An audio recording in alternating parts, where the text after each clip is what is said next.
Vou iniciar aqui a gravação também, tá?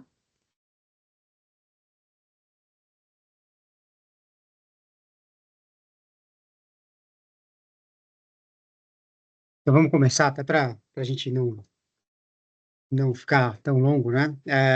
Boa noite a todos. Meu nome é Paulo, eu sou sócio fundador aqui do escritório Monte Alto Investimentos. Eu quero agradecer a Amanda, que nossa assessora aqui, viabilizou esse evento, e a Giovana e o Lucas Rangel, que estão aqui hoje, que representam o BTG, né, em parceria com o nosso escritório. A Giovana atua na área de distribuição de produtos de renda variável do BTG, e o Lucas está na parte de ativos digitais do banco. Então, primeiramente, obrigado aí, Lucas e Giovana, e a gente vai deixar o espaço aberto para perguntas no final, né, mas o chat está aberto também para já ir enviando. E, Lucas, a palavra está contigo. Não, perfeito. Primeiro, então, também obrigado pelo convite, tanto da Amanda, você, Paulo, e da Giovana, que também me puxou para esse evento aqui, que eu acho que é super legal quando a gente tem a oportunidade de falar desse assunto. A gente vê que cada vez mais é uma demanda que vem aumentando, então, muita gente querendo saber, entender sobre esse setor, e então acho que é super oportuno a gente ter esse evento aqui e entender nem que, pelo menos o primeiro passo ali, de entender os conceitos, entender as teses, para aí sim depois pensar em investir, algo do tipo, mas acho que esse primeiro passo já é muito importante, já é um passo super legal para quem ainda não conhece, e para quem já conhece, saber talvez um pouquinho mais, algo um pouco mais profundo também de como o banco enxerga, como o BTG enxerga esse setor. Então, é muito legal ter vocês aqui. Thaís, se quiser também dar uma palavrinha aqui de abertura, daí eu já começo a apresentação. Perfeito. Bom, antes de tudo, obrigada pela presença de todos, obrigada pelo convite, Paulo, Amanda e também Rangel por ter aceito, né, conversar com a gente aqui hoje. Basicamente, complementando um pouco do que você trouxe, é muito interessante entender que existe já uma demanda por, pelo menos, compreender um pouco mais sobre esse assunto, né? E obviamente a gente vai falar um pouco mais para frente sobre isso, mas muitos dos clientes questionam se já está tarde para entrar, dado que já subiu muito em relação ao preço, que os criptoativos tinham de maneira geral há um tempo atrás, né.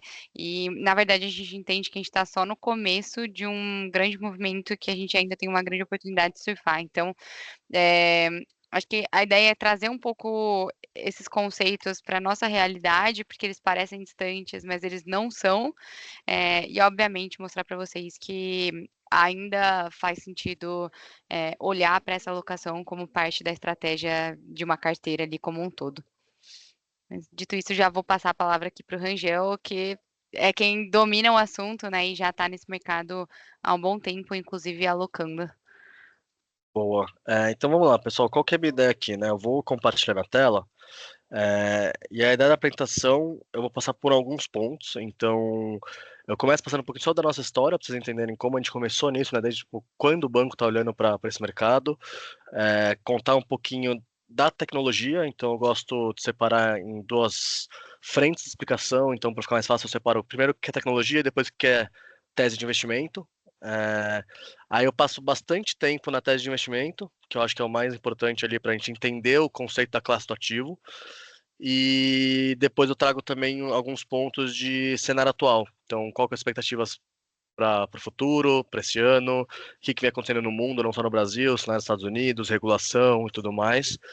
E um pouquinho do que a gente tem para oferecer também, né? Então, no final, finaliza ali com a nossa plataforma, mostrando o que a gente tem hoje, o que a gente consegue oferecer para vocês. Então, eu acho que só tendo na cabeça a agenda de hoje. E como o Paulo comentou, fiquem à vontade para já ir mandando no chat. Então, como a gente vai abrir para pergunta no final, se pensou em alguma coisa em um slide, já manda no chat para não esquecer. Então, daí já vai registrando ali as perguntas e no final a gente puxa todas para ir respondendo, tá bom? Então, fiquem à vontade para irem mandando. Vou compartilhar minha tela aqui.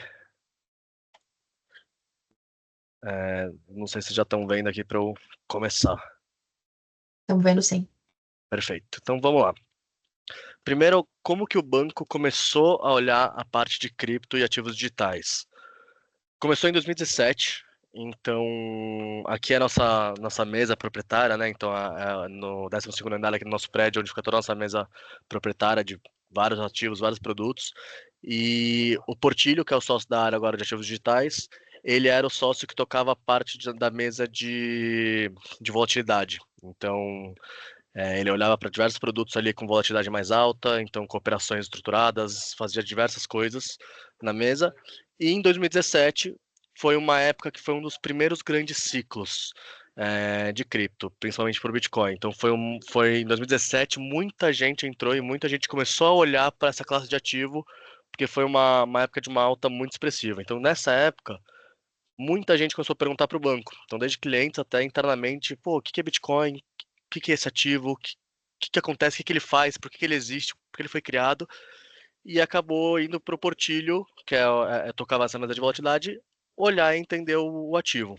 Então ele pegou, começou a estudar um pouco, olhou como funcionava o ativo, e aí ele passou acho que 1 ou 2 meses em um grupo de estudos, estudando o que era essa classe de ativo.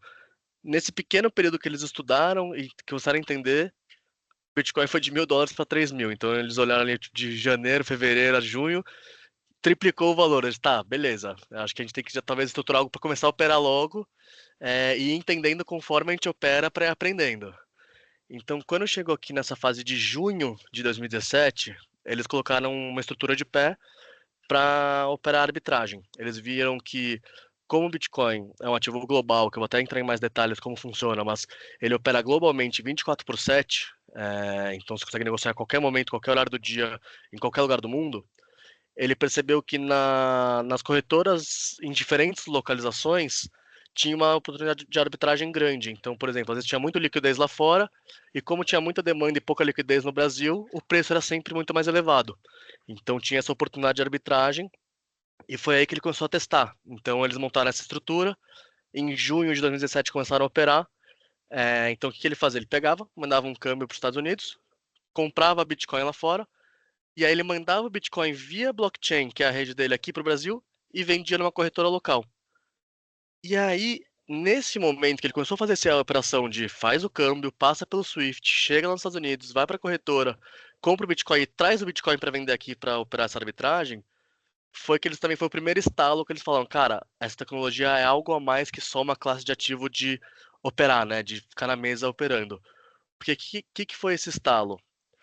Para ele mandar o dinheiro nos trilhos tradicionais, que era fazer o câmbio, vai o Swift, chega lá fora e chega na corretora, passavam-se um bom tempo. Então, algumas horas, às vezes dia, às vezes o Swift voltava, tinha que preencher de novo, que tinha alguma informação errada. Então, a eficiência do caminho de ida era um pouco onerosa. Mas quando ele comprava o Bitcoin e mandava para o Brasil, 10 minutos estava aqui o ativo. Então, saiu dos Estados Unidos, veio para cá, em 10 minutos estava aqui. Então, ele falou, pô, além de ser um ativo de operar, essa tecnologia funciona de uma forma eficiente. Acho que precisamos estudar ainda mais isso. E aí eles começaram a fazer essa operação de arbitragem em 2017, e aí do meio do ano até o final foi de $3.000 para $20.000, que foi realmente ali um bull market que cresceu muito a valorização do ativo, e foi nesse momento que eles tiveram certeza que o banco precisava de uma área focada nisso. Então vamos estudar agora o que a gente precisa fazer para produtizar isso e como a gente pode aproveitar essa tecnologia, não só a classe de ativos, como eu falei, mas a tecnologia, porque eles viram que tem esse benefício ali em uma tecnologia que funcionava muito bem. Então vamos lá. Voltando agora um passo atrás, né? Expliquei o caso de como começou a área, mas dando um passo atrás, o que é cripto? Como eu comentei, eu gosto sempre de separar nessas duas frentes. Primeiro o que é tecnologia e depois o que é classe de ativo. Porque geralmente quando você tenta explicar tudo junto, fica muito confuso. Então, não, pô, mas eu tô investindo nesse ativo e que tem a tecnologia por trás. Eu gosto de separar as duas teses, depois quando se junta faz muito mais sentido. O que é a tecnologia? Começando pela tecnologia, eu gosto de voltar na história do dinheiro. O dinheiro, naturalmente, conforme a tecnologia evolui, ele vai mudando o formato. Então o dinheiro já teve diversos formatos. Já foi grãos, conchas, pedras preciosas, daí começou com moedas, né? Então quando o ouro foi começado a ser utilizado em moeda, depois virou papel com lastro em ouro, depois virou papel sem lastro em nada, só com a parte da confiança mesmo dos governos, dos países. E aí tem uma linha vermelha que eu coloco aqui, que é quando esse dinheiro se torna virtual, digital. Então, até a linha vermelha, o dinheiro era de poste, né, de poste ao portador, a pessoa levava, conseguia pagar qualquer um, e essas trocas eram feitas de forma imediata, sem precisar de uma validação, vamos dizer assim. A partir do momento que esse dinheiro se torna digital, é necessário se criar um papel de um validador, vamos dizer assim. Então, no caso, eram os bancos. Então, o dinheiro digital, eu tenho que ter alguém de confiança que fale, ó, a Giovana tem R$ 100 na conta, a Amanda tem R$ 200 na conta. Se a Amanda passar R$ 100 para a Giovana, agora a Amanda tem 100 e a Giovana tem 200. Então tem que ter alguém validando, porque esse dinheiro digital nada mais é do que você vendo na sua tela ali um arquivo que, se ninguém controlar, cada um ia pôr um saldo que quisesse. Então passa-se a necessidade de ter essa pessoa de confiança fazendo essas validações. E por que daí nasceu o Bitcoin? Da onde vem a ideia do Bitcoin? Há muitos anos, muito antes até do Bitcoin nascer, tinha vários grupos de criptografia que tinham esse desafio na cabeça deles, que eles queriam criar um dinheiro virtual, um dinheiro digital, que tivesse as mesmas características de um dinheiro físico, que é um dinheiro que vai ao portador, que ele consegue pagar diretamente para as pessoas e não precisa de um validador centralizado ali que faça esse controle de saldo, que seja uma rede descentralizada. Então, era uma dificuldade gigante fazer com que um dinheiro virtual tivesse as mesmas características do dinheiro físico, que é eu chegar na padaria, dar uma nota de R$ 10 e o cara me dá o pão e ninguém precisou validar nada, essa nota de R$ 10 está lá como paga, né? E foi assim que, dessa ideia de ter um dinheiro digital que tinha as mesmas características do dinheiro físico, nasceu o Bitcoin, depois de algumas tentativas com outros ativos também. E ele nasceu em 2008. E por que essa data é muito importante? O timing de quando eles soltaram o white paper, né, que explica todo o projeto, ele encaixou perfeitamente o momento que os bancos estavam com a reputação fragilizada, que foi na crise ali do subprime nos Estados Unidos, que para quem não conhece, foi uma crise ali global, que muitos bancos faliram, bancos demitiram muita gente por conta de uma parte ali dos subprimes que eram mal precificados, que aconteceu várias coisas, não vou entrar muito a fundo nisso. Então, foi um momento que essa fragilidade dos bancos ajudou a criar uma primeira boa adoção no Bitcoin, mas como eu sempre falo, essa adoção inicial foi muito pela aquela visão de eu não preciso de banco, eu vou ter meu dinheiro próprio, uma visão natural que quando ele começou o Bitcoin ele era um pouquinho mais anárquico, essa visão, acho que todo mundo já ouviu essa história, o Bitcoin é para ser uma coisa para fugir dos governos, para fugir dos bancos. E aí, conforme o tempo vai passando, todo produto e toda inovação vai se adaptando e vai mudando. Então, eu sempre também falo mais à frente eu vou falar isso, mas eu falo da comparação com a internet. A internet também nasceu com fins militares e ela vai se adaptando. Então, ela foi moldando de acordo com o mercado. Então, hoje em dia, o Bitcoin não tem mais essa visão anárquica, anarquista, mas ela começou com essa visão e foi a primeira adoção por conta disso. E aí também vem a pergunta, tá bom, mas o que é o Bitcoin, além de ser inicialmente esse dinheiro digital? O que fez toda a diferença nessa inovação é o que eles chamam de blockchain. Blockchain nada mais é do que a infraestrutura por trás do Bitcoin, que permite que isso seja transacionado 24/7 globalmente em qualquer lugar do mundo, a qualquer momento, que essa infraestrutura, além de ser essa infraestrutura transacional, ela é como se fosse um livro contábil. Então pensa um livro contábil que você anota todas as transações. Ela vai pegar, anota, Giovana transferiu tanto para Amanda, vai nas carteiras, né? Tal carteira enviou tanto para tal carteira, e ela vai registrando isso de forma digital, descentralizada e transparente e imutável. Então, assim, uma vez que foi feita aquela transferência, não dá para editar, mudar o que foi feito. O registro está lá feito, então por isso que tem essa transparência dentro da rede. Então, é basicamente um livro contábil que registra todas as transferências e permite isso acontecer 24/7 globalmente. E quando a gente olha na visão do banco, do porquê isso, porque a gente vê que é tão importante, quando a gente olha o progresso e desenvolvimento de novas tecnologias, a gente vê que grande parte de grandes inovações vem por conta de tecnologias de base. Quando a gente fala tecnologias de base, são tecnologias que elas sozinhas em si não fazem tudo, elas servem de base para outras coisas serem construídas em cima e aí sim mudar diversas coisas.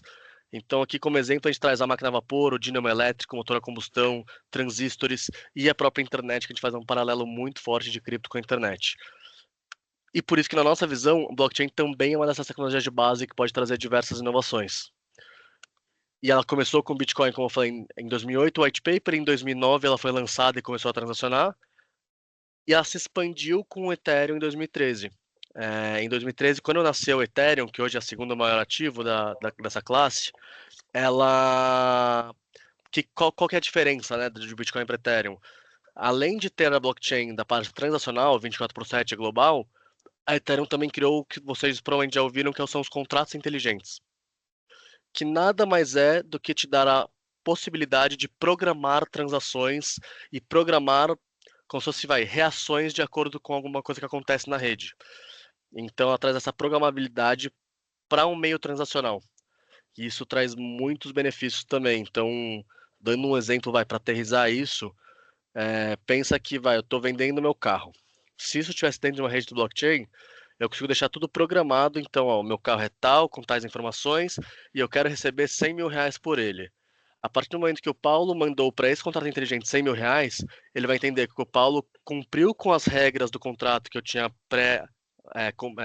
desenvolvido aqui, vai passar a propriedade do carro para o Paulo e me transferir os 100 mil reais, que era a regra do contrato.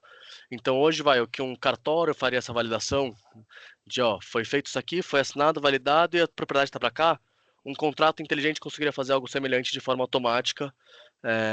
E daí tem vários outros exemplos, tá? Eu fiz esse exemplo de propriedade, mas pode ser de transação, de pagamento de dividendos, de realização de lucros de uma empresa. Tem várias formas que um contrato inteligente poderia automatizar essa transacionalidade. Futuramente, né, Rangel, pode ser que a gente utilize até para contratos de aluguel, Para diversas coisas, fins que a gente utiliza ali no dia a dia, de fato. Um exemplo até da nossa história, em 2019 a gente foi o primeiro banco a emitir um security token do mundo, que era basicamente um token, fazendo um paralelo, era quase um fundo imobiliário tokenizado, vamos dizer assim, que a gente pegou um portfólio de ativos que a gente tinha aqui no Brasil, tokenizou eles e distribuiu para investidores estrangeiros via Cayman. Como a gente fez via contrato inteligente, todo mês o contrato já sabia quanto de dividendo ele ia ter que pagar para cada investidor, ele já calculava e mandava esses dividendos via blockchain a qualquer momento do dia ali, de forma automática. Então tira um trabalho de back-office, de todo um operacional. Então foi um teste super legal que a gente fez em 2019 desses ativos tokenizados. E aí, como eu já comentei algumas vezes, a gente faz muito esse paralelo com a internet, porque acaba sendo mais fácil de visualizar. Então, o que a internet fez com a indústria da informação, que ela mudou a forma como a informação era buscada e encontrada. Então, antes era jornal, era de forma analógica, livro, biblioteca. Com a internet, primeiro começou com o Google, você achava qualquer coisa. Hoje é ChatGPT, que traz tudo mastigado. A gente acha que cripto deve fazer com a indústria financeira. E como que deve ser essa mudança, né, de cripto para a indústria financeira? Eu sempre gosto de tranquilizar e trazer essa visão que assim, não vai revolucionar e acabar como é tudo hoje, vai mudar 100% o cenário financeiro. O único ponto que a gente acredita muito, que é o principal, é que ela vem para ser os novos trilhos dessa indústria financeira. E o que significa ser os novos trilhos da indústria financeira? Hoje, o mercado financeiro ele já é parcialmente digital. Então, hoje você já faz os seus acompanhamentos ali via aplicativo, seus investimentos, sua transferência, tudo de forma digital, mas a infraestrutura por trás do mercado financeiro ainda é muito analógica. Então, por exemplo, eu preciso fazer um câmbio para o Japão. Ela vai demorar alguns dias, vai passar por uns 3 bancos, vai fazer o SWIFT, se estiver preenchido errado, vai voltar. Eu preciso realizar, às vezes, um ativo da minha carteira. Às vezes demora D+5, D+10 para liquidar esse ativo. Então, apesar de ter uma experiência digital, a infraestrutura do mercado financeiro ainda é muito legada, ainda é muito analógica. E quando a gente fala desse mercado de cripto e blockchain ser os novos trilhos da indústria financeira, vem muito nessa visão de a infraestrutura também ser digital. Então, quase tudo poderia ser global, 24/7, ter uma estrutura rápida, eficiente. Então, tem vários pontos aqui que a gente traz, que até para ilustrar melhor, né, o que a gente fala é toda a frente do mercado financeiro, né, que a gente chama de primitivos, ele continua. Sempre existiu emissão, distribuição, custódia, negociação, liquidação e o post-trading. Então, dando exemplos, no passado lá atrás a custódia era em silos de grão ou em cofres com ouro, depois agora já é uma custódia digital, então agora só muda a custódia para uma parte na blockchain. Então, os primitivos sempre existiram e sempre continuaram existindo. O que muda é a infraestrutura por baixo. Então a gente acha que blockchain vai ser essa infraestrutura digital para o mercado que só tem a experiência digital hoje. E aí aqui eu trago só para fechar um pouco a parte de tecnologia, porque se for mais a fundo aqui eu acabo falando horas e é chato e acaba perdendo até o engajamento. Então eu vou só para o último slide para fechar a tecnologia e entrar em tese de investimento. A gente gosta sempre de reforçar que são então esses três pilares, tá? Então a blockchain como a base, eu devia ter invertido isso aqui, que ele é a base infraestrutura para todo o mercado. E aí a gente tem a tokenização dos ativos, que é representar o ativo real dentro dessa rede, dentro dessa infraestrutura. Então poderia ser ações, uma renda fixa, um token, uma propriedade. Então essa tokenização dos ativos seria essa representação dentro dessa tecnologia, dessa infraestrutura. E o dinheiro em rede é como transacionar e como pagar as coisas dentro dessa rede. Então o dinheiro em rede pode ser o Drex, para quem conhece um projeto aqui no Brasil, né, que seria um dinheiro tokenizado emitido pelo Banco Central. Pode ser uma stablecoin, que a gente vê, a maior parte das stablecoins hoje são stablecoins de dólar, que você vai manter paridade 1 para 1 com o dólar. A gente viu nos Estados Unidos agora o Genius Act sendo aprovado, que foi uma regulação que vai trazer muito mais casos de uso para essa tecnologia dentro dos Estados Unidos. Então, o dinheiro em rede basicamente é o dinheiro que está rodando nessa infraestrutura para realizar os pagamentos e liquidações na blockchain. E aí, vamos lá. Então, chegando aqui na parte de criptoativos como investimento. Entendemos um pouco da base da tecnologia. Agora, por que e como investir nisso e quais são as teses por trás desse mercado? No banco, a gente sempre separa em duas macroteses. A primeira tese é o Bitcoin isolado de todo mundo. Então aqui muita gente tem dúvida, às vezes pergunta, mas os outros ativos são cópias do Bitcoin, concorrentes do Bitcoin, tentativas de ser Bitcoin? Não, eles são completamente diferentes. Eu vou explicar aqui quando chegar na segunda tese. Mas o Bitcoin é a tese de propriedade digital escassa. Então ser uma reserva de valor digital. Então essa é a tese do Bitcoin e ele se diferencia de todos os outros ativos por ter essa tese. Os outros, a segunda tese, eles vêm com a ideia de inovação com a tecnologia do blockchain. O que seria isso? Eu faço um paralelo muito aqui com Venture Capital. Então, Venture Capital, você faz investimentos em startups de nichos, setores específicos, que você acredita que são setores bons, que vão vingar, e vingando esses setores, a startup deve valorizar. Essa segunda tese, os ativos são basicamente isso. Eles têm setores, nichos, você consegue olhar a receita, número de usuários, e você consegue ter os ativos dentro de cada setor e quais concorrem entre si para você também fazer uma análise sobre esses setores. Eu vou passar também um slide sobre isso. Mas é bem importante entender que tem essas duas macroteses, elas se diferenciam bastante, tá? Entrando um pouquinho na parte do Bitcoin como propriedade digital escassa, como que a gente enxerga essa visão, né? Naturalmente, o mercado sempre buscou por reserva de valor, e a principal característica disso, de uma reserva de valor, é ser escassa e perene durante o tempo. Então, não adianta nada eu ter algo que não dura, estraga, ou não é escasso, né? Você consegue gerar infinitos. E hoje, os principais usos de reserva de valor são ouro, imóveis, obras de artes e moedas fortes. Então, hoje, os principais casos de uso são esses. E aí, quando a gente fala do Bitcoin, ele vem para ser mais uma opção dentro dessa linha. Então, a gente sempre fala, tipo, nossa, vai substituir o ouro, vai acabar com as outras. Não. Ele é mais uma opção de estratégia para sua carteira, para o seu portfólio. Então, é sempre importante ter diversificação e estratégias de acordo com o seu portfólio. E o Bitcoin entra aqui como mais um ativo para essa estratégia de reserva de valor. E por que a gente acredita nisso? Um dos principais pontos que fortalecem a tese do Bitcoin ser uma reserva de valor é o que a gente fala de elasticidade de preço da oferta.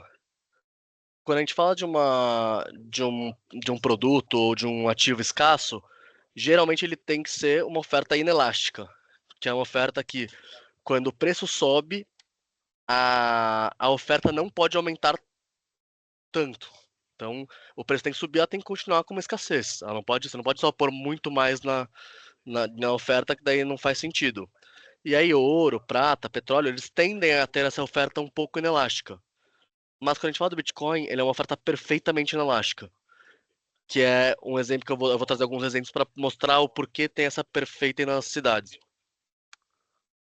E Quando eu aí, falo de... então, Oi, desculpa, Rangel, pode mas só complementar. trazendo um complemento, toda tecnologia que é irreplicável, né, que tem por trás do Bitcoin, também traz esse senso de valor dentro da escassez, porque até então a gente dizer que algo é escasso, eventualmente você pode criar algo que seja escasso e não tenha valor, né? Então, o que traz o valor para o ouro é o fato dele ser escasso, obviamente, e aí o Rangel já vai trazer alguns contrapontos, mas também o fato dele ter valor. E aí, para a tecnologia do blockchain dentro do Bitcoin, que é algo irreplicável até então, a gente entende que auxilia, né, em trazer esse valor aí, certo, Rangel? Não, perfeito. Quando a gente fala desse valor, a rede que eu comentei, global 24/7, ela traz esse valor. E por que isso mostra tanta força? O Bitcoin foi lançado em 2008 e começou a funcionar em 2009, né? De 2009 para cá, o uptime da rede é 99,98%. Pra vocês terem uma ideia, isso é muito, muito alto, assim. Nem bancos têm esse uptime, nem internet, nem Vivo, nem Claro. Não tem, acho que, nenhuma rede no mundo que tem um uptime desde 2009 tão alto. E esse 99,98, quando caiu, ela só caiu lá no comecinho, 2009, 2010, que era quando tava começando, ainda tinha poucas pessoas usando, então tinha ainda um aprendizado, uma ineficiência. Mas desde então, assim, é uma rede que funciona 24 horas por 7, global, e não cai. Ela tá sempre funcionando. E isso traz esse valor para a rede. Mas voltando na parte da elasticidade, preço da oferta, esse é um ponto que a gente olha muito e faz muito sentido. Então, quando a gente fala, por exemplo, de imóveis, se o preço do metro quadrado sobe, ela não é perfeitamente elástica, por quê? Porque você consegue aumentar a oferta. Então, você consegue subir prédios, consegue aumentar a oferta naquele ambiente. Então, quanto mais subir o preço ali do metro quadrado na Faria Lima, mais prédios eles vão subir, ou prédios mais altos eles vão subir. Aí, por exemplo, até eu trago esse exemplo de brincadeira que fala, mas pô, você pega a propriedade frente ao mar, é limitado. Ali o litoral é limitado, isso é escasso mesmo, tem ali a inelasticidade perfeita também. Hoje em dia já não, a gente vê que tem a demanda. Na Arábia já constroem ilhas só propriedade frente ao mar, então também não tem essa inelasticidade perfeita. Você consegue ter um aumento da oferta se o preço sobe e se torna comercialmente viável. E a principal comparação seria o ouro. Se o preço do ouro sobe, você também consegue aumentar a oferta. Então, provavelmente, quem já tem mina de ouro vai explorar mais, vai pôr mais tratores, mais funcionários. Minas que às vezes não eram comercialmente viáveis se tornam comercialmente viáveis, você vai perfurar mais fundo, vai buscar cavar mais fundo. Então, você consegue aumentar a oferta conforme o preço do ouro aumenta. E quando eu falo de Bitcoin, eu posso dar um contexto de mineração daqui a pouco, mas eu posso pôr infinitos computadores para minerar o Bitcoin. Eu não vou aumentar a oferta de Bitcoin. Eu só vou aumentar a dificuldade de mineração, aumentar a competição entre os mineradores, mas a mesma quantidade programada de Bitcoins que estava programada para ser emitida vai continuar a ser emitida. Eu só vou aumentar a dificuldade de minerar e mudar a fatia que eu estou pegando daquele total que já era programado. Então o preço pode, hoje está 100 mil, ele pode ir para US$ 1 milhão cada Bitcoin, e eu não vou conseguir aumentar a oferta de acordo com esse aumento de preço, porque ele tem programado e a gente fica visível nesse gráfico aqui. Então, isso que eu falei da oferta programada, da escassez programada, em azul a gente tem quantos bitcoins foram emitidos, essa linha que vem crescendo, e em laranja é essa taxa de emissão. Então, por exemplo, a taxa de emissão, quando começou aqui, ó, ela vem emitindo, e a cada 4 anos acontece o que a gente chama de halving. O halving é quando essa emissão programada do Bitcoin divide pela metade. Então começou com 50 Bitcoins, foi para 25, 12,5 e assim por diante, metade, metade, metade a cada 4 anos. Então aqui a gente vê, ó, a emissão vai caindo pela metade no gráfico, metade, metade, até ficar quase irrisória, e ela termina em 21 milhões de Bitcoins. Então quando atingir 21 milhões de Bitcoins, nenhum Bitcoin mais vai ser produzido, que essa previsão aqui com a escassez programada é de 2.140 e pouco.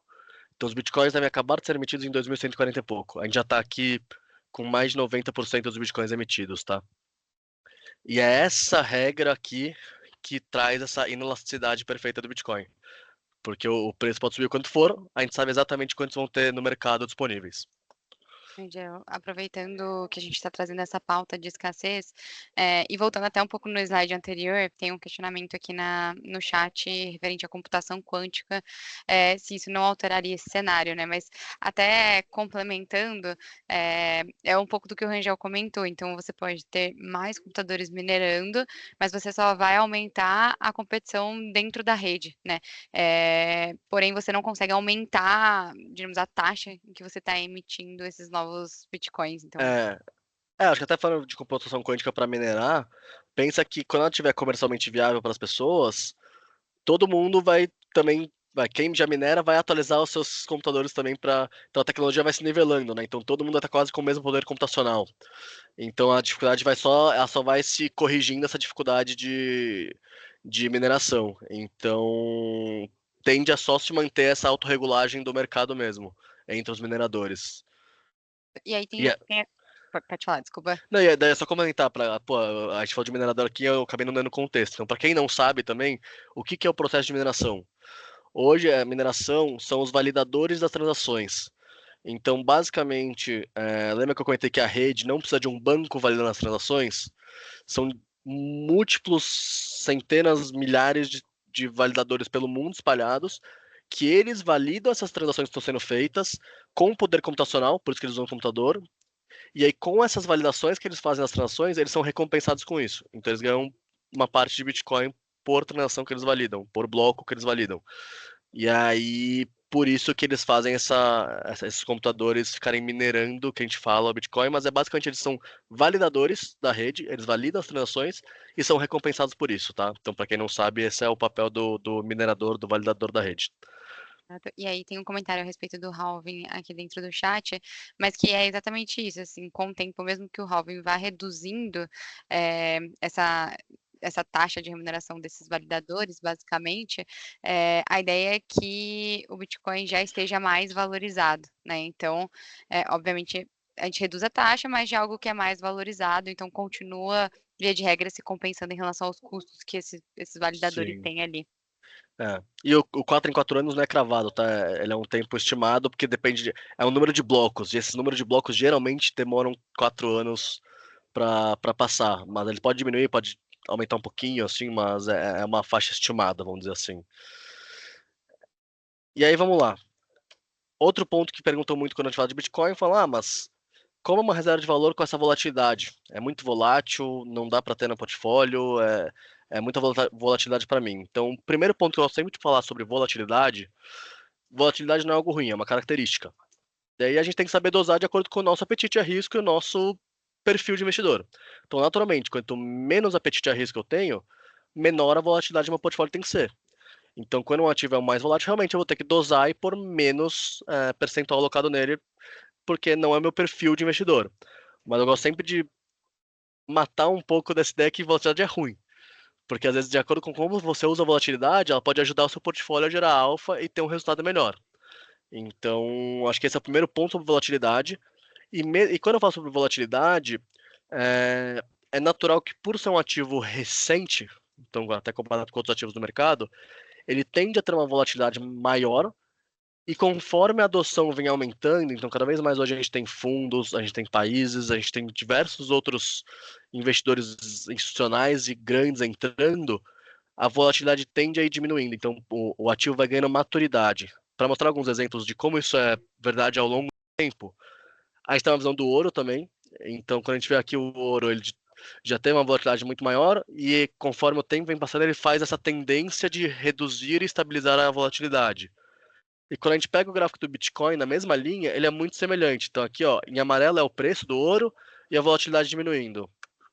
E quando a gente olha do Bitcoin, ó, óbvio que é um período menor, mas ele tende a mesma lógica. Então, ó, o preço foi subindo, a adoção foi aumentando e a volatilidade vem diminuindo. Então, a volatilidade que já foi mais de 2010 ali 400, 500%, que era um tempo meio maluco, mas vai 2017, que a gente já estava vendo isso aqui no banco, era de 100% a volatilidade. Hoje já está perto dos 40%, que é algo que vários ativos normais que a gente já opera hoje na bolsa, por exemplo, tem volatilidade semelhante. Então, aqui uma comparação de uma volatilidade de 90 dias, comparado com a Netflix, que é uma ação que muita gente acaba já investindo, está acostumado também, é uma volatilidade quase igual da Netflix. A Netflix até um pouco mais alta em alguns períodos. Então, também mitigar um pouco dessa visão que, não, Bitcoin é uma volatilidade absurda, não tem como ter no portfólio. Hoje ela já tem uma volatilidade de um ativo normal de renda variável, vamos dizer assim. Só explicando um pouco do Oi? gráfico anterior, né, Rangel, acho que É, é legal mostrar que o laranja é a capitalização de mercado, que é basicamente é, o valor aportado ali. Então, quanto mais o mercado foi aportando dentro desse ativo, a volatilidade foi se reduzindo. E uma observação em relação a uma comparação que a gente traz muito, que é o ouro, é, o, o ouro, ele também tem volatilidade e recentemente ele apresentou inclusive uma volatilidade, mas foi para cima. Mas não deixa de ser volatilidade, né? A gente costuma observar mais aquela volatilidade negativa, mas tudo que o ouro apresentou recentemente foi uma volatilidade, apesar de positiva aí. exato. E é até um pouquinho do que entra logo depois aqui da Netflix, era quando a gente fala de reserva de valor, não necessariamente precisa ser algo 100% estável 100% do tempo. Quando eu pego esse gráfico, se eu não colocasse o título que é o preço do ouro, muita gente poderia falar, isso aí é Bitcoin. Porque ele tem subidas agressivas em alguns momentos e correções agressivas em outros momentos. Então a gente vê ali em 1980 com 65% de queda, em 2013 ali, 2012, 45% de queda. Então assim, existe volatilidade em outras reservas de valor. Obviamente que é o que eu falei, ouro já é hoje muito mais estável que o Bitcoin por conta de tempo, de adoção, mas o Bitcoin tende a ir para cada vez uma adoção maior e reduzir e estabilizar essa volatilidade. E quando eu falei no começo que volatilidade não é ruim, sabendo usar ao seu favor, a gente fez até esse teste, esse estudo que é bem legal de acompanhar, que a gente simulou um portfólio, ele é basicamente mais um portfólio mais americano, tá? Mas a gente fez uma simulação que é 60% em S&P e 40% em bonds, que seria a renda fixa. E a gente foi adicionando um pouquinho de Bitcoin em cada portfólio para ver como que ele geraria um alfa ao longo do tempo. Então a gente pôs 1%, 3% e 5% de Bitcoin num portfólio igual e ver como que ele ia mudando ao longo do tempo. E quando eu falo de usar volatilidade a seu favor, o que isso significa? Hoje o Bitcoin é um ativo assimétrico. Quando eu falo assimétrico, é um ativo que se ele tem muito mais potencial de subir do que a queda. E quando eu falo isso é o seguinte, obviamente você não vai por 100% seu portfólio nisso, porque ele é volátil. Mas quando você tem uma alocação saudável, ele, quando ele cai, ele impacta muito menos seu portfólio do que quando ele sobe. Porque se tem 1, 2, 3%, ele impacta muito menos se ele cair agressivamente, mas se ele sobe com o potencial que ele tem de subir, ele muda muito o resultado do seu portfólio. E isso fica claro nessa visão aqui, ó. A gente pegou de julho de 2019 até julho de 2024, e mesmo com quedas e altos e baixos no mercado de cripto, tendo essa alocação saudável, a gente vê que, ó, os portfólios seguem a mesma tendência, mas eles começam a descolar por conta dessa simetria. Então, apesar de ter as mesmas curvas, essa porcentagem de Bitcoin dentro do portfólio faz gerar um alfa e uma melhora no resultado do portfólio como um todo. Que apesar das quedas, ele impactava menos o portfólio como um todo, mas quando tem as altas, ele puxa para cima. Então é um estudo bem legal de analisar. E isso basicamente quando a gente fala da parte de risco-retorno. E daí, quando a gente fala de risco-retorno, a gente começou a acompanhar também o Bitcoin em tempos de crise. Então, muito se fala de tempo de crise, as pessoas vão para a reserva de valor. Então, como que o Bitcoin se performa em momentos de crise? Isso é algo super importante, uma reserva de valor. E aqui a gente fez uma análise de 10 dias e 60 dias depois de momentos, cenário macro específicos. Então, escalada Estados Unidos e Irã em 2020, pandemia, desafios das eleições de 2020 também, a invasão da Ucrânia pela Rússia, crise dos bancos regionais nos Estados Unidos, e aí o carry trade do Yen no Japão, que foram eventos que mexeram o mercado como um todo. E quando a gente vê de 60 dias depois, o Bitcoin tende a performar muito bem de retomada. Então, quando a gente fez essa análise, a gente vê que em momentos de crise, quando o mercado todo cai, que as pessoas se assustam e correm, pode ser uma ótima oportunidade de compra também para o Bitcoin. Então, às vezes até todos os ativos acabam caindo, ações caem, o próprio Bitcoin cai um pouco no momento da notícia, no momento desse coisa, mas a retomada dele é muito positiva. Então, acho que é super legal também acompanhar essa visão que ele tende a performar bem em momentos de crise.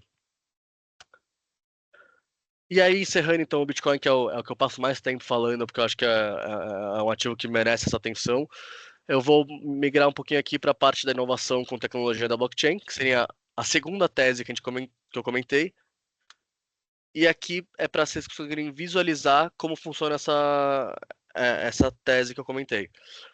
Primeiro ali na esquerda, continua isolado o Bitcoin como reserva de valor digital, então só ele naquele setor. E aí aqui, esses ativos são os ativos que a gente tem listados aqui no banco, tá? Então são os ativos que você consegue adquirir e investir aqui pelo banco.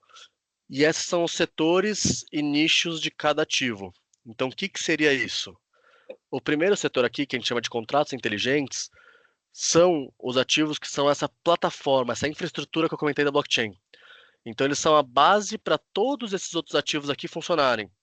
Então, fazendo dois paralelos que eu faço às vezes para tentar aterrissar essa ideia, esses aqui, de uma forma não tecnicamente correta, tá? Mas só fazendo uma comparação para facilitar, é como se fosse, a Ethereum fosse o Google Play e a Solana fosse a Apple Store. E dentro dela tem vários aplicativos. Então essa é a infraestrutura e aqui vão ser os aplicativos que você vai usar dentro dela. Então tecnicamente errado até essa comparação, mas é para visualizar como eles funcionam. Então aqui são os ativos de infraestrutura, que é um setor, uma tese que você pode escolher investir. Esse aqui é um setor de escalabilidade e interoperabilidade. O que significa isso? Todos esses ativos / projetos, eles se propõem a melhorar essas infraestruturas. Então, ou deixar mais escalável, mais barata, mais eficiente, ou fazer elas se conversarem, que é essa interoperabilidade. Então, eles são feitos para melhorar o que está acontecendo aqui nessa primeira infraestrutura.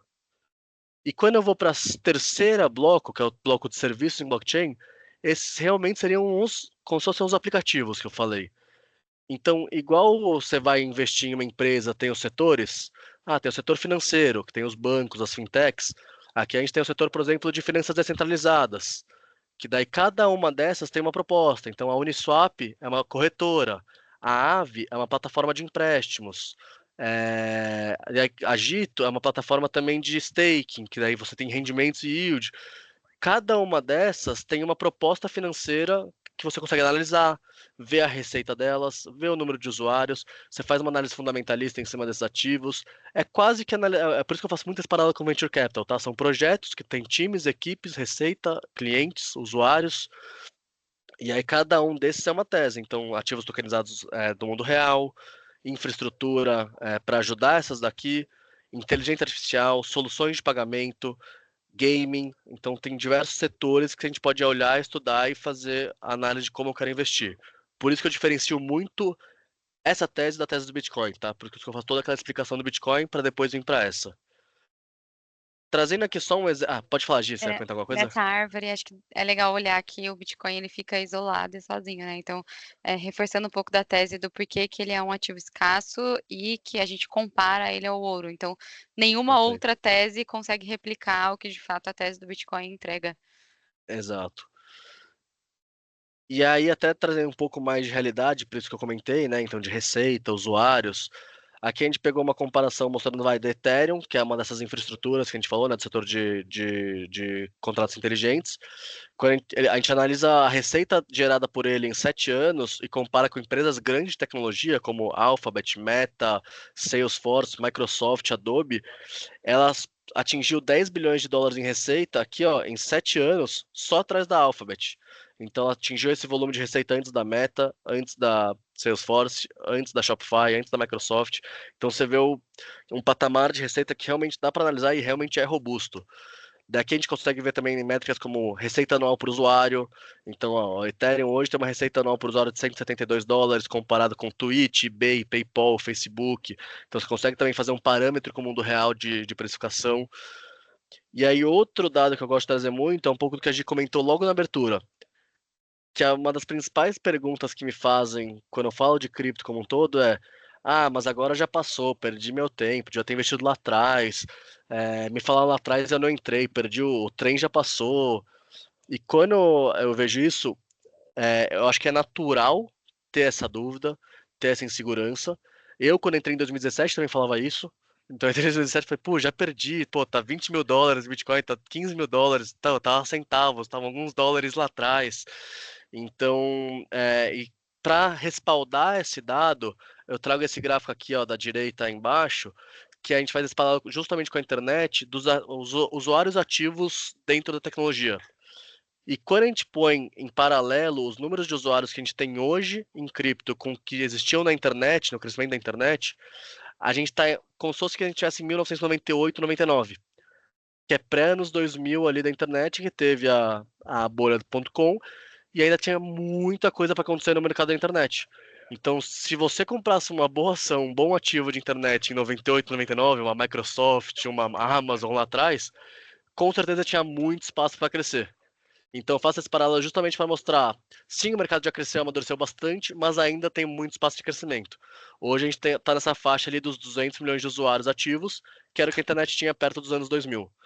Então, para chegar na faixa de 1 bilhão de usuários ativos, que é o que a internet chegou em 2005, tem um belo caminho de 5 vezes ainda o que a gente tem hoje de número de usuários. Então, eu gosto sempre de respaldar isso, porque é normalmente um medo comum de ter, tipo, o trem já passou, eu perdi, não quero mais entrar. E para reforçar esses pontos, eu trago um pouco do cenário macro que a gente vem passando agora e cenário também, expectativas de cripto para esse ano. Porque a gente está tão otimista e porque a gente vê que ainda tem muito espaço para crescimento. Primeiro ponto, cenário Estados Unidos. Então, com a eleição do Trump, acho que muita gente acompanhou. O Trump, desde a campanha, vinha falando muito de cripto, vinha falando que ia apoiar esse mercado, então gerou um otimismo. E quando ele foi eleito, o mercado estourou, assim, a gente foi, pô, o Bitcoin foi de $60.000 para $100.000 em algumas horas, alguns dias. Mas por que que esse otimismo foi tão positivo e teve tanta essa alta? Não foi somente por conta da eleição do Trump. Acho que a eleição do Trump foi só um primeiro passo. Mas além disso, teve alguns pontos importantes de todo mundo analisar, que é, além da eleição do Trump, a gente teve um congresso diferente, então tanto o congresso quanto o Senado dos Estados Unidos era a maioria pró-cripto, a gente tem uma análise que a gente faz do monitoramento, a maioria dos eleitos no congresso e Senado americano são pró-cripto, então já fizeram propostas a favor, já se posicionaram publicamente a favor. A maioria do congresso e Senado também são do mesmo partido do Trump, então isso ajuda também a passar as propostas feitas. E a gente vê uma mudança na SEC, que eu acho que esse é o ponto mais importante. Então, com a mudança na SEC, até ano passado, a SEC era totalmente mão de ferro com o mercado de criptoativos. Ela não permitia. A SEC, para quem não sabe, é tipo a CVM nos Estados Unidos. Ela era totalmente mão de ferro com esse mercado. Ela não permitia nada, processava todos os projetos que existiam e realmente não permitia essa inovação acontecer nos Estados Unidos. E com essa mudança de gestão, eles já estão indo para um caminho completamente oposto. Então, eles já estão fazendo uma força-tarefa para criar uma regulação clara e mais amigável. Então, provavelmente em breve a gente deve ter uma regulação mais amigável de cripto nos Estados Unidos. E já tem várias coisas saindo mostrando que eles estão indo para esse caminho. Então, logo no começo do ano, a SEC também revogou a SAB 121, que era uma regra contábil que proibia bancos americanos de custodiarem cripto. Então, hoje já não é mais proibido bancos americanos fazerem essa custódia. Naturalmente, bancos maiores americanos vão esperar a regulação sair para ter esse conforto regulatório, mas já não é mais algo proibido. Então, a gente já vê alguns movimentos acontecendo em bancos menores. A gente vê algumas mudanças na parte também de posicionamento dos reguladores e de algumas agências do governo. Então, por exemplo, o DOJ, que é o Departamento da Justiça americana, antes eles tinham um time específico para perseguir e processar projetos cripto.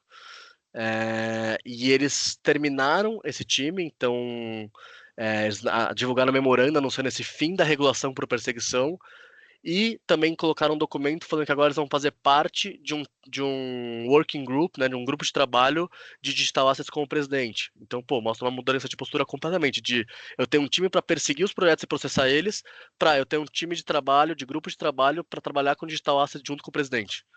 Então a gente vê essa mudança de postura que faz muita diferença. E a própria SEC recentemente soltou uma orientação de como você fazer uma oferta de security no mercado cripto em conformidade regulatória. Que isso também é um grande passo que, assim, antes quem não permitia nada, agora te mostra como fazer algo de forma em conformes regulatórios. Então ele já está mostrando ali os passos para fazer isso de uma forma legal. E aí, quando a gente sai do cenário dos Estados Unidos, a gente começa a olhar para o mundo como um todo também. Então, o que vem acontecendo no mundo de adoção institucional que traz um otimismo para esse cenário? A gente vê de grandes fundos adotando o Bitcoin como uma parte do portfólio. Então, o Fundo Soberano da Noruega, que é o maior fundo do mundo, aumentou a exposição ao Bitcoin. Tem a Strategy, né, que a chamava MicroStrategy, já mudou para Strategy. Ela continua comprando e cada vez aumentando mais a posição. É uma empresa que mudou a estratégia dela para ser uma empresa de tesouraria de Bitcoin. O Fundo Soberano de Abu Dhabi também aumentando a posição em Bitcoin. A gente vê um fundo de pensão no Reino Unido, que é um fundo super relevante, que chama Cartwright. Ele já anunciou uma alocação de 3% em Bitcoin, que entra naquela faixa que a gente comentou que é uma faixa que faz muito sentido, mas para um fundo de pensão gigante, 3% é muita coisa. Então é uma adoção que a gente já vê bem interessante acompanhar. A gente vê a Melius no Brasil fazendo a mesma estratégia da Strategy, que é uma empresa de tesouraria, né, de Bitcoin. Desculpa. E a gente começa a ver agora os países e os governos também fazendo essa reserva de Bitcoin. Então, os Estados Unidos em fevereiro anunciou a reserva estratégica de Bitcoin, né, com os Bitcoins que eles tinham confiscado de operações judiciais. E daí essa reserva inicial começa com esses 198 mil Bitcoins.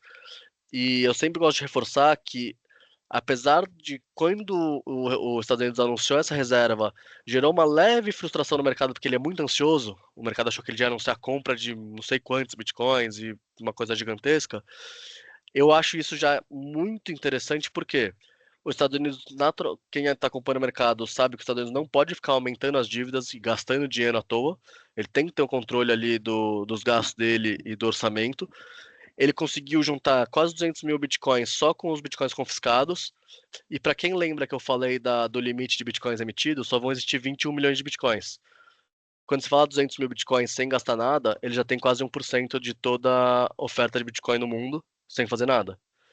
E aí, quando a gente vê os Estados Unidos já com 1% da oferta de bitcoin em uma reserva estratégica, a gente provavelmente vai ver outros países e empresas e fundos querendo se posicionar, porque falam, os Estados Unidos estão indo para essa linha, eu também quero ir porque eu não quero ficar fora disso. Então a gente já vê a China igualando essa posição, tendo 190 mil bitcoins também em reserva, então quase mais 1% também. E a gente vê outros países tendo uma reserva um pouco menor, mas já subindo esse valor também. Então é bem interessante acompanhar esses números. Eu não sei se você quer complementar algum ponto. Acho que é legal trazer que tudo isso contribui para uma redução de volatilidade também, né? Então, um governo Sim. satisfazer de todo essa alocação em bitcoins, muito mais difícil. Institucional, se desfazer de toda essa quantidade também é muito mais difícil. Então, isso contribui para reduzir a volatilidade ali. Não, perfeito. E aí, outro cenário também mostrando um pouco da maturidade, né, do mercado. Então, empresas criptos mostrando essa maturidade, tanto com M&As, por exemplo, a gente vê a Coinbase, que é uma corretora, uma maior corretora nos Estados Unidos, adquirindo a Deribit, que era a maior corretora de opções, né, de cripto. Então, num deal de quase 3 bilhões de dólares. Então, a gente vê uma maturidade aí do setor cripto com aquisições de um tamanho bem grande. A gente vê recentemente, até nem está na apresentação ainda, mas a Circle fazendo a IPO. A Circle é uma emissora de stablecoin de dólar. Ela fez o IPO recentemente agora na Bolsa dos Estados Unidos e já está quase. Putz, ela teve um crescimento gigante. Acho que ela lançou a $30, já está mais de $100 a ação. Então, mostrando a demanda, mostrando o interesse do público nesse tipo de empresa. Então, a gente vê uma maturidade muito grande no setor. E até uma parte de novos produtos, então produtos que vêm sendo criados para deixar cada vez mais transparente, né, para as pessoas o uso dessa tecnologia, da infraestrutura do blockchain. Então a Stripe lançando contas com stablecoin em 101 países, que você consegue transacionar isso de uma forma mais simples. A Meta querendo usar stablecoin também para reduzir o custo de transação no ecossistema deles.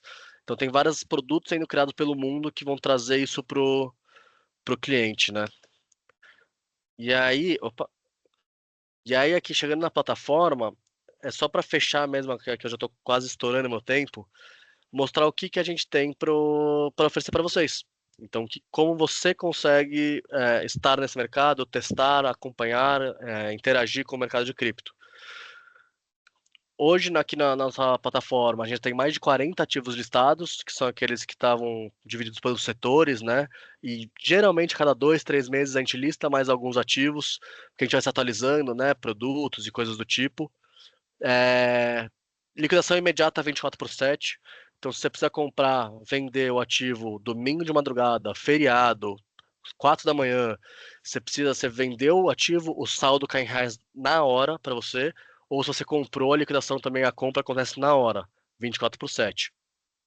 E também tem a parte de transferência cripto, que não são todos ativos, mas a gente tem mais de 15 com transferência cripto, que é, caso eu esteja em outra corretora ou numa wallet fora, eu consigo trazer aqui para o banco, para a custódia do banco, para deixar lá segurança do BTG, você conseguir acompanhar esse ativo junto com todos os outros seus ativos, ver o seu portfólio como um todo, você consegue trazer esses ativos também de outra corretora ou de uma wallet, ou caso você tenha a sua wallet ali que você goste de guardar lá, você também consegue comprar aqui e mandar para sua wallet. Essa transferência você consegue mandar e trazer.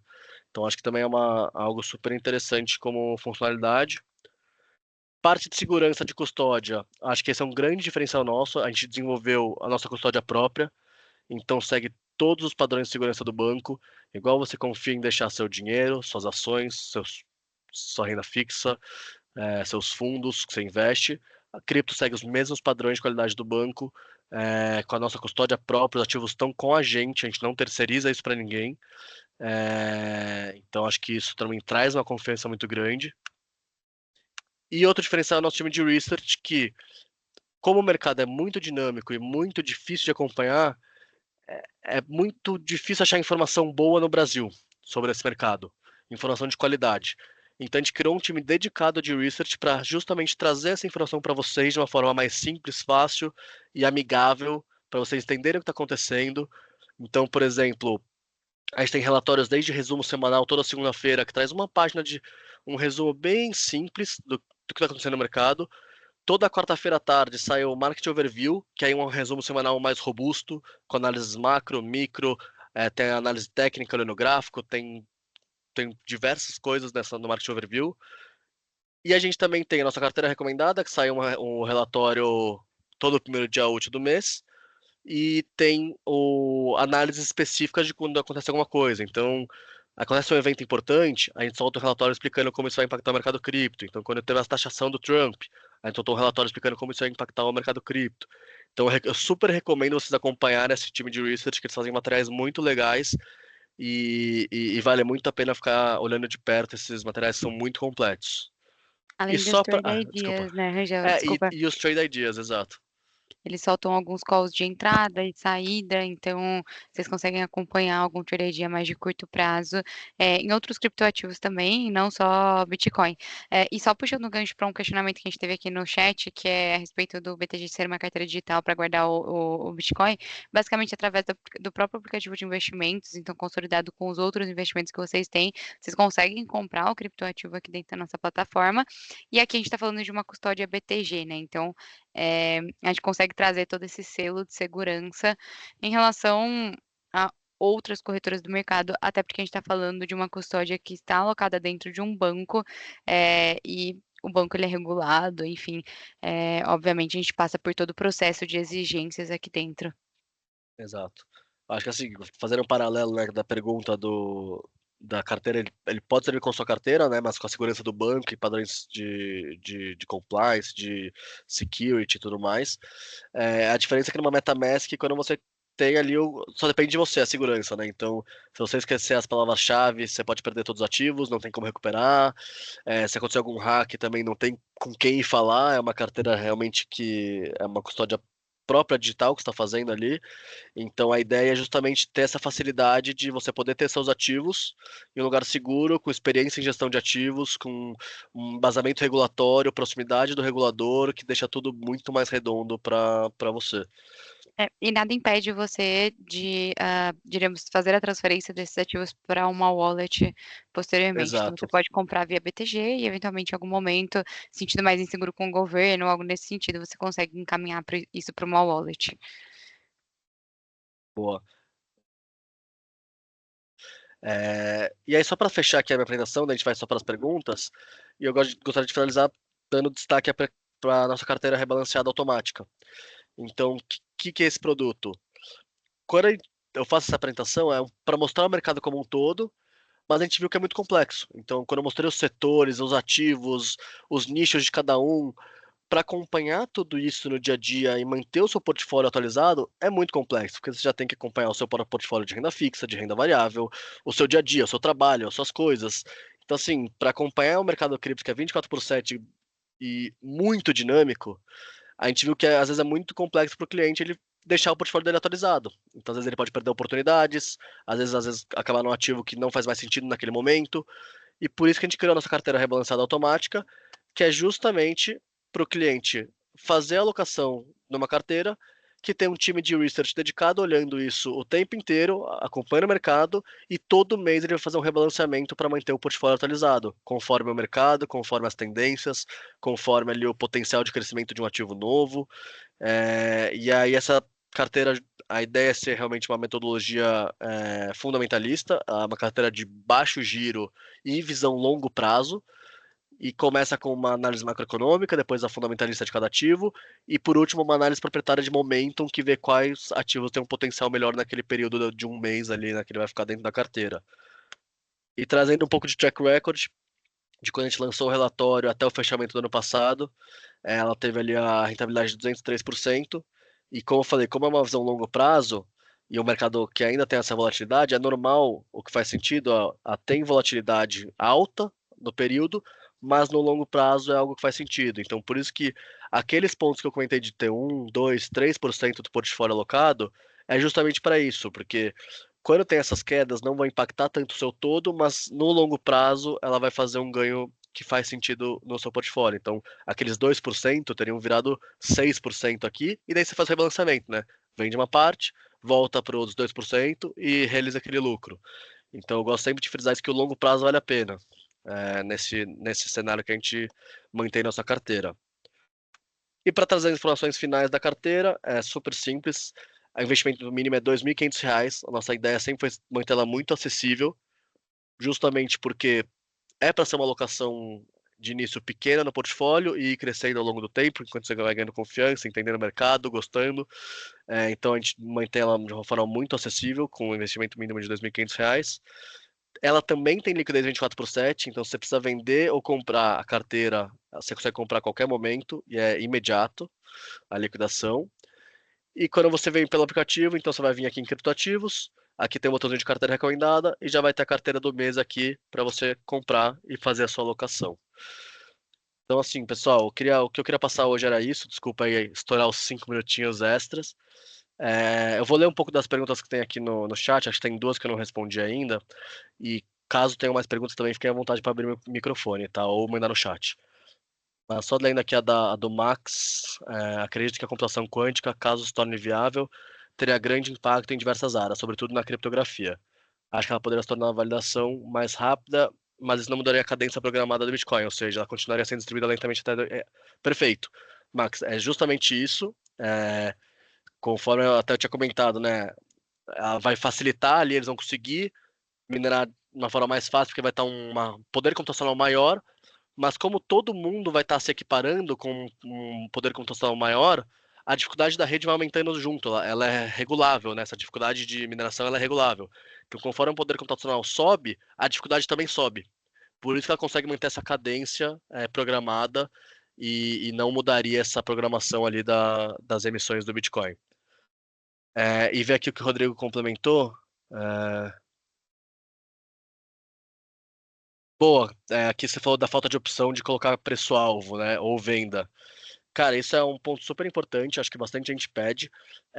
A parte de pôr o que a gente chama de ordem limite, né, que seria uma compra com preço-alvo, uma venda com preço-alvo, tá com prioridade no nosso roadmap, é uma das coisas que a gente deve desenvolver e deve sair esse ano ainda para os clientes. Mas até uma coisa que é legal, que às vezes muita gente não sabe, a gente já tem o alerta de preço. Então, se você for no aplicativo, na parte de cripto, e olhar as opções ali do menuzinho, você consegue configurar um alerta de preço. Então, você consegue pôr, caso o Bitcoin suba ou em porcentagem ou em preço, se bater X mil reais, eu quero que me avise. Ou se subir 5% ou 1%, eu quero que me avise. Você consegue configurar diversos alertas para diversos ativos. Então, isso já é um primeiro passo, né, para ajudar o cliente a receber essa informação quando cai, quando sobe, para ele tomar essa decisão. Mas esse ano ainda a gente deve ter a ordem limite, né, que a gente chama, que é justamente para deixar uma ordem pendurada e quando esse preço bate, ela realiza. É algo que já pedem bastante, a gente sabe que faz falta no produto. Mas esse ano já deve ter essa nova funcionalidade também para os nossos clientes. E eu acho que é isso, pessoal. Queria agradecer também pelo tempo de vocês, por ficar aqui até as 8 da noite comigo, me escutando. E caso vocês tenham alguma dúvida, fiquem à vontade para perguntar. Tudo bem, Rangel? É a Amanda. Oi. Rangel, na verdade, duas dúvidas. Eu sei que ainda é um ativo bastante novo, né? Se a gente parar para pensar a criptomoeda, Sim. e a gente ainda está entendendo como ele se comporta em alguns momentos de crise. Mas você acha que hoje, quando a gente fala de acrescentar um percentual numa carteira, 2, 3% de criptomoeda, numa carteira diversificada, ele tende hoje a aumentar ou diminuir a volatilidade delas? Boa pergunta. Quando a gente fala de um ativo que ainda tem uma volatilidade um pouco maior, né? Então, como a gente viu hoje, ela está semelhante a algumas ações ali de tecnologia ou coisas parecidas. Dependendo do portfólio da pessoa, então vamos falar que a média, uma pessoa que tem muita renda fixa, um portfólio com muita renda fixa, que tem uma volatilidade muito baixa. Caso você ponha uma ação de tecnologia que tem uma volatilidade alta, ou um Bitcoin, a volatilidade do portfólio tende a aumentar. Mas dependendo de como você aloca, que é o que eu comentei, pode gerar uma assimetria positiva. Então, por exemplo, comparando o que eu mostrei o slide da Netflix com o Bitcoin, na minha opinião, o Bitcoin tem muito mais potencial de crescimento que a Netflix, pensando no tamanho, adoção e cenário que a gente está acompanhando. Então, quando você aloca 1, 2, 3% de um produto mais volátil, de um ativo mais volátil, com esse potencial de crescimento, a volatilidade tende a aumentar, mas o risco-retorno tende a melhorar. Acho que Uhum. talvez seja essa a analogia. Então, a volatilidade pode aumentar, mas o risco-retorno tende a aumentar. Uhum. Então, hoje eu acabei não trazendo slide, eu tenho um slide que eu trago o índice Sharpe de vários ativos em vários períodos. E tem período de 1 ano, 2 anos, 7 anos, coisa que pega altas e baixas também do Bitcoin. E ele tende a ser sempre um dos melhores índices Sharps que pega esse risco-retorno. Então, independente ali do período. Então, acho que eu iria para essa linha, depende muito do perfil do cliente, né, do investidor, mas apesar de aumentar um pouco a volatilidade, dependendo do portfólio, ele tende a melhorar o risco-retorno. Legal. Pessoal, eu não sei se mais alguém tem alguma pergunta, se alguém quiser levantar a mão para fazer alguma outra pergunta para o Rangel. Não? Então eu vou acabar fazendo mais uma. Tranquilo. Que é algo que a gente pergunta bastante, eu acho que é uma das grandes perguntas. Não sei se tem acho que não tem uma resposta mágica, né? Mas queria saber a sua opinião. Quando a gente fala de compra de criptomoedas no geral, a gente tem a carteira recomendada, que tem se mostrado ali bastante vitoriosa, mas para aquele perfil que não gosta dessa compra e venda, né? Que é um perfil mais de comprar o ativo e levar. Isso, é, perfeito. o que vocês vêm acompanhando nos últimos anos, pelo menos, ou o que vocês imaginam, é que o ideal é a gente tentar fazer sempre. A gente escuta muito isso sobre criptomoeda, né? Sempre pequenas compras ao longo do tempo, quase que independente do valor, acreditando que esse ativo vai subir bastante. Ou de fato, por exemplo, agora, né? A gente voltou com ele próximo a 100 mil dólares. É momento de realmente esperar um pouco para entrar um pouco mais pesado. O que vocês estão vendo com relação a Não, isso? perfeito. Quando a gente fala desse perfil que a gente chama aqui de holder, né, que é a pessoa que vai acumulando só, então ela Uhum. compra um ativo e vai acumulando e não tende a vender, negociar e tentar pegar essas altos e baixos ali, realmente para o longo prazo. Eu acho que essa estratégia de sempre ir comprando, ela tende historicamente a ser muito vitoriosa. Eu acho que não só em cripto, mas como todos os ativos, existem algumas pesquisas ali que quando você tira o psicológico da jogada, né, o nosso emocional, e de forma programada você vai comprando, você acaba criando um preço médio ali sem usar emoção, né? Então ela tende Uhum. a ser uma estratégia muito boa, mas eu gosto muito dessa estratégia também de quando tem quedas, fazer uma alocação. Então, por exemplo, para Bitcoin, sempre que tem uma queda, eu gosto de fazer uma alocação para ir melhorando ou Uhum. deixando meu preço médio saudável. Então, aumentando minha posição com preço médio saudável. Então, é o que você falou, tava 105, 107 mil. Quando teve agora no final de semana a parte dos Estados Unidos com o Irã, voltou para 99 rapidinho ali. Às vezes é uma boa hora de entrar e fazer um preço médio, então perto do 99, 100. Então, assim, óbvio, tem várias estratégias, mas para uma pessoa que gosta desse longo prazo e sempre aumentando ou acumulando posição, para mim, ou essa de quando cai faz uma compra, cai faz uma compra, ou ter um programa, algo programado quinzenalmente, semanalmente, mensalmente, fazer uma alocação. No longo prazo tende a funcionar. Se a gente vê historicamente, quem fez isso tá feliz agora. E nesse momento que a gente está, né, possibilidade de, enfim, a gente estava com guerra há horas, digamos assim. Sim. O Lucas tá comprando ou tá esperando cair mais? Não, legal. Acho que até com o histórico que eu tenho, como eu tô no mercado desde 2017, eu acabei aprendendo na prática que eu nunca vou acertar o fundo. Então, diante quando eu começo a cair, eu tô com liquidez, eu tenho vontade, apetite de comprar. Quando eu começo a cair, eu vou fazendo locações enquanto vai caindo. Daí, geralmente, quando eu recupero, eu falo, tá, agora eu parei. Então, tava em 107, foi pra 104, eu ponho um pouquinho. Foi pra 102, eu ponho um pouquinho. Foi pra 99, eu ponho um pouquinho. Voltou pra 105? Tá. Fiz minha compra, aloquei o quanto deu ali. Mas eu não fico esperando, assim, não, vai cair mais. Não vai... Porque daí sobe tudo de novo e fala, putz, perdi a oportunidade, não entrei em nada. Fiquei de fora. Então acho que tem que ter muita ciência que você nunca vai acertar o topo e nunca vai acertar o fundo, tanto em realização de lucro quanto em novas entradas.